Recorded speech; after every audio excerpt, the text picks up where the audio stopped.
वाच. Olympic खेळांना मोठा इतिहास आहे. 1896 मध्ये ग्रीस देशाच्या अथेन्स येथील ऑलिम्पिक पर्वतावर पहिल्यांदा खेळला गेल्याने हा खेळ पूर्वी ऑलिम्पिक म्हणून खेळला जात असे.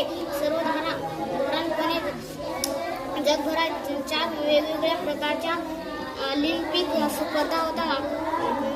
पॅरालिम्पिक, उन्हाळी, हिवाळी आणि युवा ऑलिम्पिक खेळांचा समावेश आहे. क्रीडा महाकुंभ म्हणूनही ओळखले जाते.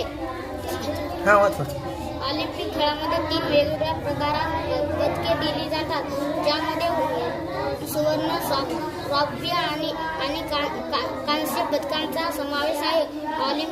ऑलिम्पिक ध्वजात निळा, गडद पिवळा, काळा, हिरवा आणि लाल अशा 5 रिंग्स आहेत.